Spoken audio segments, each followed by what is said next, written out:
Sejam bem-vindos, que a paz de Jesus esteja conosco, que tenhamos momentos agradáveis, serenos, de boas reflexões à luz do Evangelho de Jesus. A exposição de hoje foi nos solicitada pelo Centro de Estudos Espíritas Caminho de Luz da cidade de Bertioga, estado de São Paulo. Nós, há 13 anos, ininterruptamente, todos os meses apresentamos uma palestra e somos gratos pela oportunidade que esta casa abençoada nos permite. Dando continuidade aos estudos do Evangelho segundo o Espiritismo, estamos no capítulo 13, capítulo esse que tem por título Não saiba a vossa mão esquerda o que dê a vossa direita. A frase é conhecida, é o ensino de Jesus. E nós estamos nas instruções dos Espíritos. Hoje iremos abordar os itens 11, 12 e 13, que trata da beneficência. Esse tema, a beneficência, é tão importante, devemos registrá-lo em nossos corações, que faremos hoje, mesmo com 3 mensagens de um ótimo conteúdo, esta é apenas a primeira parte desse tema tão importante, a beneficência do Evangelho segundo o Espiritismo. Os dicionários definem beneficência como sendo o ato, a prática ou a virtude de fazer o bem, de beneficiar o próximo. Como dissemos, a exposição de hoje envolve 3 lindas e significativas mensagens, instruções de espíritos elevados, alguns nossos conhecidos. E ao final dessa exposição, aqueles que ficarem até lá serão presenteados com uma ilustrativa e comovente história. Vamos lá então. No item 11, a mensagem do item 11, melhor dizendo, foi nos trazida por Adolfo, bispo de Argel. E essa mensagem ocorreu na cidade de Bordeaux, no ano de 1861. Das 3 mensagens que a gente vai abordar, nós pensamos alguns trechos, não é? Claro que depois seria legal você ir até o Evangelho segundo o Espiritismo, rever os conceitos que estamos falando aqui e ler as mensagens por inteiro. Nós pensamos alguns trechos e a gente vai comentar à medida que entendemos ser necessário. Então Adolfo inicia sua linda mensagem assim: a beneficência, meus amigos, dar-vos-á neste mundo os mais puros e suaves deleites e as verdadeiras alegrias do coração. Ou seja, a prática da beneficência traz as mais puras alegrias verdadeiras. Em seguida, o nobre espírito diz que seria muito bom se pudéssemos compreender o quanto a prática dessa virtude da beneficência nos é favorável nesta vida, enquanto encarnados, e especialmente quando do nosso retorno à pátria espiritual. Ele faz uma pergunta assim: quais festas mundanas, as do mundo corpóreo, não é? Podereis comparar às que celebrais quando, como representantes da divindade, levais alegria a essas famílias carentes? Ou seja, ele faz assim: que festas, que prazeres deste mundo seriam maiores do que a alegria de representarmos a divindade junto a esses irmãos mais necessitados. Ele diz: famílias que da vida apenas conhecem as vicissitudes e as amarguras. Quanta gente assim. Como se sentem quando a gente vê naqueles semblantes macerados refugirem subitamente a esperança quando são amparados, não é? Tende em mente, ele continua, estas palavras do Salvador, palavras de Jesus, quando vestirdes a um destes pequeninos, lembrai-vos de que é a mim que o fazeis. Palavras de Jesus. Ou seja, sempre, toda ajuda que proporcionarmos ao próximo, especialmente aqueles mais necessitados, estaremos fazendo a Jesus, para Jesus. Nesse caso, o que você acha de estar bem com Jesus? Com o nosso Mestre? O que você pensa de ele estar feliz com você? É uma boa, né? É uma boa sugestão. Caridade, sublime palavra que sintetiza todas as virtudes, és tu que hás de conduzir os povos à felicidade, diz Adolfo. Mais que uma palavra, a ação na caridade é sublime. Como sabemos, a caridade é o amor em ação. A caridade é o amor em ação. Adolfo continua: foste tu, virtude divina, que me proporcionaste os únicos momentos de satisfação que gozei na terra. Ou seja, o bispo de Argel diz que a prática da caridade foram os únicos momentos efetivos de satisfação que ele desfrutou quando estava encarnado. A prática da caridade é uma grande geradora da felicidade. E ele diz: é na caridade que deveis procurar a paz do coração, o contentamento da alma, o remédio para as aflições da vida. A mensagem seguinte é de um espírito bastante conhecido, São Vicente de Paulo. São Vicente de Paulo. São porque foi canonizado pela Igreja Católica, não é? E essa mensagem, da qual nós vamos trazer alguns trechos, foi apresentada pelo Espírito São Vicente de Paulo em Paris, no ano de 1858. E ele inicia assim: sede bons e caridosos, essa é a chave dos céus, chaves que tendes em vossas mãos. Toda a eterna felicidade se contém neste preceito: amai-vos uns aos outros.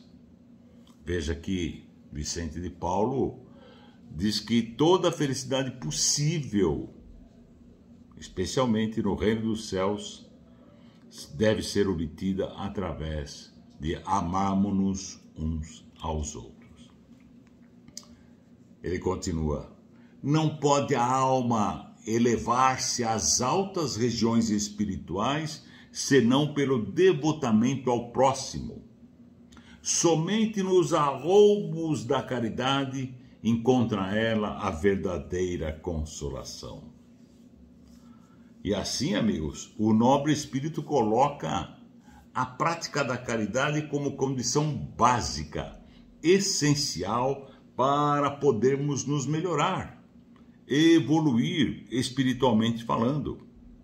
A principal máxima do espiritismo é: fora da caridade não há salvação. Sede bons, amparai os vossos irmãos, deixai de lado a horrenda chaga do egoísmo. é verdade. Como a gente sabe, o egoísmo é o pai. O egoísmo é a origem de todos os males que existem na Terra.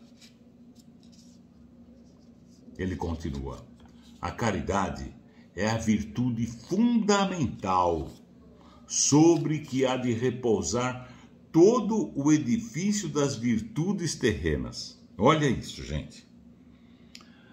Vicente de Paulo coloca a caridade como se fosse assim o alicerce, a base do futuro, ou melhor, do edifício das virtudes terrenas.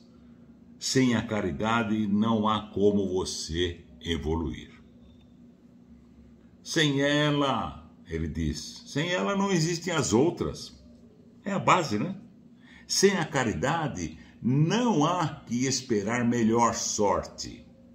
Não há interesse moral que nos guie. Sem caridade não há fé, pois a fé não é mais do que pura luminosidade que torna brilhante uma alma caridosa. A caridade é em todos os mundos, ele diz, ou seja, em todo o universo, não é uma exclusividade da Terra. A caridade é, em todos os mundos, a eterna âncora de salvação. É a mais pura emanação do próprio Criador. É a sua própria virtude, dada por Ele, dada por Deus, à criatura, a nós. E conclui o grande Vicente de Paulo: homens de bem, de boa e firme vontade, uni-vos para continuar amplamente a obra de propagação da caridade. É só assim que o planeta vai melhorar. No exercício mesmo dessa virtude encontrareis a vossa recompensa, ainda encarnados. E não há alegria espiritual que ela não proporcione já na vida presente e, é óbvio, na vida futura, na pátria espiritual. O item 13, a terceira mensagem, foi trazida por Carita, um espírito martirizado. Ela foi martirizada em Roma, não é? Depois, uma outra hora a gente conta a história de Carita, mas ela foi canonizada pela igreja como Santa Irene. A mensagem que nós vamos trazer chegou na cidade de Lyon no ano de 1861. E é interessante, que é muito bonita assim, porque o espírito traz a comunicação apresentando-se como uma personalidade, como se a caridade fosse uma personalidade. Ela diz assim: chamo-me caridade, sigo o caminho principal que conduz a Deus. Acompanhai-me, pois conheço a meta a que todos deveis visar. Dei esta manhã, o Espírito falando, não é? Dei esta manhã o meu giro habitual e com o coração amargurado venho dizer-vos, ó meus amigos, que de misérias, que de lágrimas, quanto tendes que fazer para secá-las todas? Em vão, procurei consolar algumas pobres mães, dizendo-lhes ao ouvido, através da inspiração, não é? Coragem, há corações bons que velam por vós. Não sereis abandonados, paciência. Ela continua intuindo aquelas mãezinhas. Deus lá está, sois dele amadas, sois suas eleitas. E ela diz assim, essas mãezinhas, pareciam ouvir-me, viravam-se, né, para o meu lado, os olhos arregalados de espanto. eu lhes lia no semblante que seus corpos, tiranos do espírito, tinham fome, e que, se é certo que minhas palavras lhes serenavam um pouco os corações, não lhes reconfortavam os estômagos. É verdade, amigos. Devemos sim consolar, levar o evangelho para os corações, mas não é possível fazer para um estômago vazio. Carita continua, repetia-lhes, coragem, coragem. Então uma pobre mãe, ainda muito moça, que amamentava uma criancinha, tomou-a nos braços e a estendeu no espaço vazio, com a aproximação de Carita, né? Como a pedir-me que protegesse aquele entezinho que só encontrava num seio estéril, insuficiente alimentação. Como a mãe passava fome, o leite era muito pobre, não tinha nada, né, para alimentar aquele bebê. Ela continua, alhures, vi meus amigos, pobres, velhos, sem trabalho, e em consequência sem abrigo, presas de todos os sofrimentos da penúria, envergonhados de sua miséria, sem ousarem eles, que nunca mendigaram, implorar a piedade dos transeuntes. Então ela falava daquelas pessoas de idade avançada, naquele tempo que não havia nenhum tipo de previdência, eu suponho, não é? E portanto não tinham recursos, não tinham moradia, mas não tinham coragem, não é? De pedir esmolas. É muito triste. Amigos, devemos sempre que possível observar, estarmos atentos com relação aos infortúnios ocultos.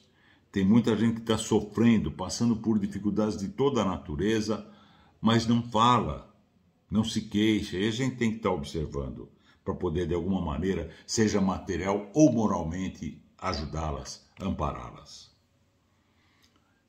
E Carita continua, com o coração túmido de compaixão, eu, que nada tenho feito, me fiz mendiga para eles, para essas pessoas, e vou por toda parte estimular a beneficência, inspirar bons pensamentos aos corações generosos e compassivos. Então ela dizia que, como desencarnada, não tinha exatamente como alimentá-los, não é?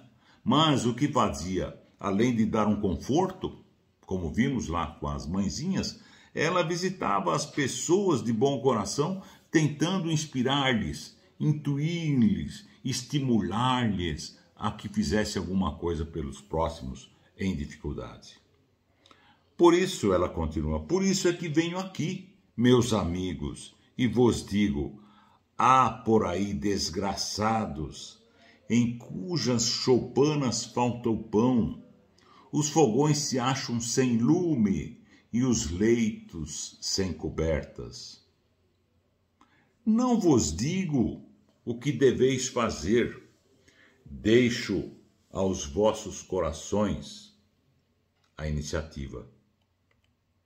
Se eu vos ditasse o proceder, nenhum mérito vos traria a vossa boa ação. Digo-vos apenas, sou a caridade, e vos estendo as mãos pelos vossos irmãos que sofrem. Convido-vos para um grande banquete e forneço a árvore onde todos vos saciareis. Vede quanto é bela a árvore, como está carregada de flores e de frutos, a árvore da caridade. Ide, colhei, apanhai todos os frutos dessa magnificente árvore que se chama a beneficência. E ela conclui, o Espírito Caritas, nada temais, eu vos conduzirei à caridade. Eu vos conduzirei pelo caminho da salvação, porque sou a caridade, o caminho da salvação. Sim, esse foi um resumo das 3 mensagens, itens 11, 12 e 13 do capítulo 13 do Evangelho segundo o Espiritismo. E para ilustrar o quão importante é a prática da beneficência, nós encontramos no livro Almas em Desfile, de autoria do espírito Hilário Silva, em psicografia do nosso amado Chico Xavier, uma historinha chamada 2 meses antes. Vamos lá. Ao cair da noite, numa grande padaria, uma confeitaria paulista, o lugar está cheio, como é comum acontecer. Olavo Dias, espírita e advogado, se aproxima do caixa para pagar sua compra, né? Quando alguém grita: ladrão, ladrão, pega ladrão, pega! Um balconista, trabalhador da casa, segura um homem. E em seguida chega o segurança do lugar. O homem está muito mal vestido e treme muito com um pacote nas mãos. Era pão. E o balconista diz: ele roubou de um freguês. Todos os presentes, chamou a atenção, todos os presentes olham para aquele infeliz. O segurança avança para imobilizá-lo, para em seguida chamar a polícia, ao que Olavo, nosso amigo espírita, se aproxima e diz: parem com isso, este homem não é um ladrão. E na intenção de ajudá-lo, Olavo mente, afirmando: é meu empregado, e com certeza pegou esse pacote julgando que fosse meu. Enérgico, pega o embrulho das mãos do homem que tremia ali, não é? Devolve ao gerente da padaria, pede desculpas pelo engano e afasta-se com o desconhecido. Saiu da padaria. Saiu abraçado, como se fosse um amigo, diante de todo aquele povo perplexo, observando a cena. Quando dobraram a primeira esquina, o Olavo disse assim: meu caro, não gosto de mentir, eu evito ao máximo quaisquer mentiras, mas eu fui obrigado a fazer isso para poder defendê-lo. O homem, muito abatido, chorando, explica: doutor, de fato eu ia roubar aquele pão, porque eu tenho 6 filhos e todos estão com fome. Sou doente do coração, não encontro serviço, ninguém me dá trabalho. Estamos passando fome.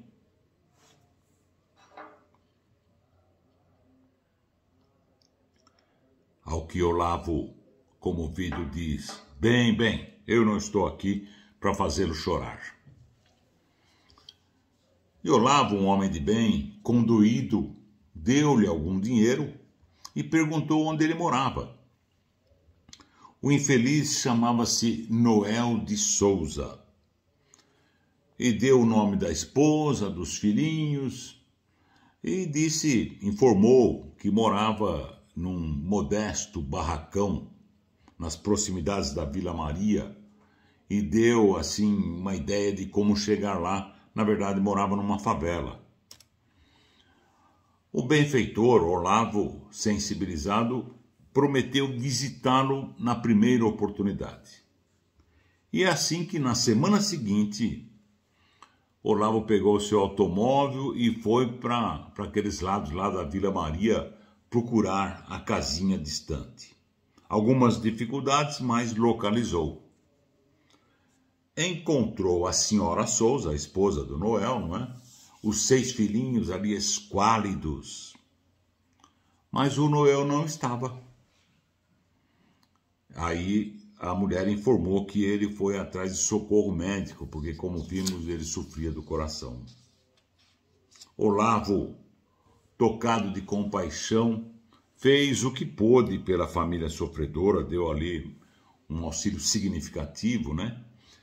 E quando despediu-se, a dona da casa, muito emocionada, lhe disse: um dia, se Deus quiser, Noel há de retribuir o que o senhor está fazendo por nós.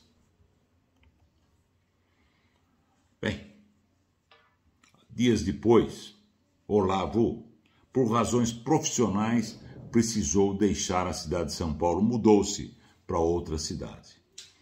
E recomendou os novos protegidos, a família do Noel, aos companheiros da casa espírita e seguiu sua vida em outro lugar.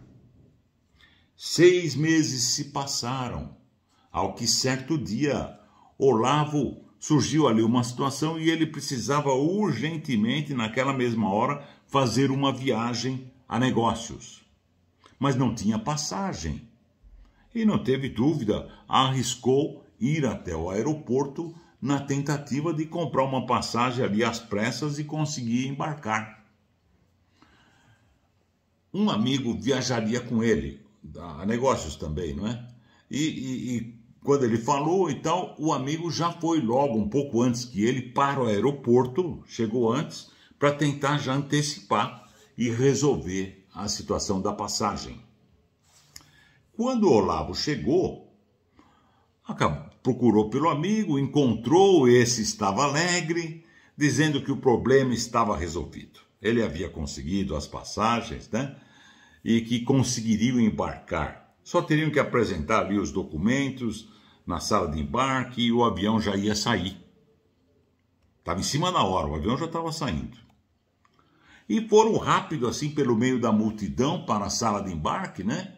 Quando alguém lhe cruza o caminho. Bateu com ele assim. Aquela pessoa que cruzou o caminho do Olavo o abraçou forte e com muita ternura, muito carinhosamente, mas forte assim. O Olavo tenta desvencilhar-se, né? E aí ele olha e reconhece. Era Noel de Souza, aquele homem lá da padaria. E, surpreso, diz: mas você aqui?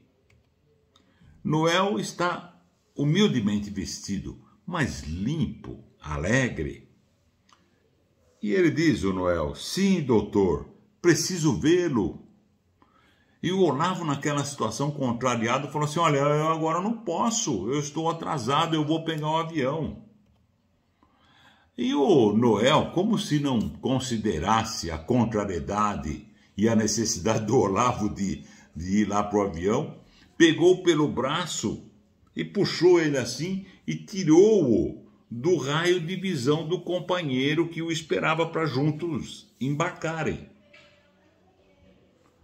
E o Olavo falou: Souza, por favor, não me detenha, não me detenha. Inquieto ele estava. Escute, doutor, eu preciso agradecer-lhe. E como que, aquela situação, como se ele não pudesse escapar, o Olavo, entediado, impaciente, ouve, em seguida livrou-se. Ele falou, melhor dizendo, ele pensou: eu vou ouvir um pouquinho aqui o Noel e em seguida eu vou lá. E o Noel começou a falar da esposa, dos filhos, e repetia várias frases de gratidão e de carinho para o Olavo. Alguns instantes depois, o Olavo, revoltado ali pela situação, né, meio angustiado, conseguiu se desvencilhar e foi embora sem dizer nada, nem se despediu do Noel. Precisava pegar um avião. Alcançou o amigo que o procurava assim, mas era tarde. O avião já estava partindo. Acabrunhado, perdeu o avião. Ele vê de longe o avião lá com as portas fechadas, já iniciando a decolagem. Ficou muito desapontado. Mas já que ele perdera a viagem, paciência, procurou Noel para então ouvi-lo com mais atenção. Procurou pelo Noel, mas não encontrou. Voltou para casa. Não foi viajar, voltou para casa. 4 horas depois, Olavo vê na televisão a trágica notícia. O avião, que tanto disputara um lugar, havia caído e ninguém sobreviveu. Intrigado com aquela situação, ele volta a São Paulo e corre para ir visitar lá a choupana do Noel. Ele queria vê-lo, abraçá-lo e comentar o que aconteceu. Mas, no lar modesto, ele vem a saber que Noel desencarnara 2 meses antes.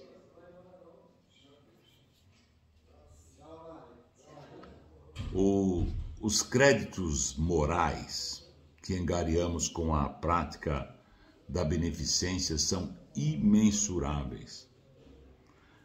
Essa história demonstra, assim, de uma maneira efetiva, né, até material, como a prática da caridade, da beneficência pode nos ajudar, com certeza.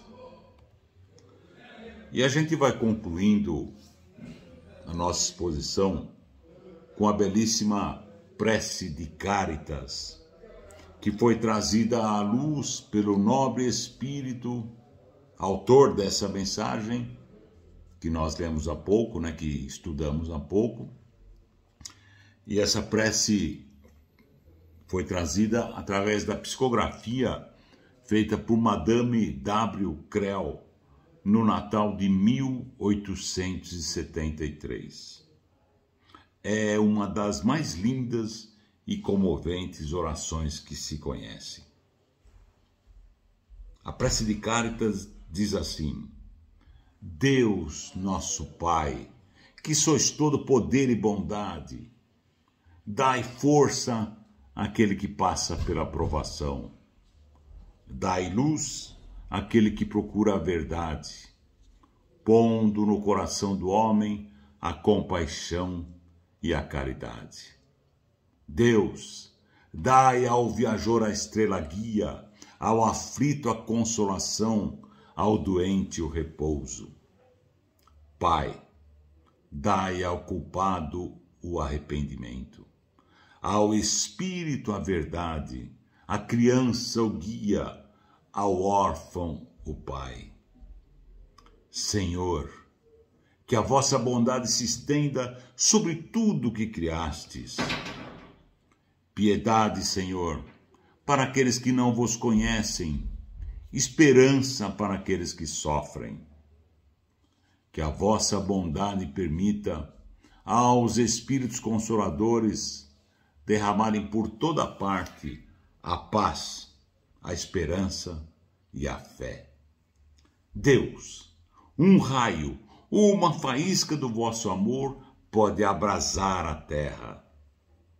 Deixa-nos beber nas fontes dessa bondade fecunda e infinita, e todas as lágrimas secarão, todas as dores acalmar-se-ão. Um só coração, um só pensamento subirá até vós, como um grito de reconhecimento e amor. Como Moisés sobre a montanha, nós vos esperamos com os braços abertos. Ó poder, ó bondade, ó beleza, ó perfeição. E queremos de alguma sorte alcançar a vossa misericórdia.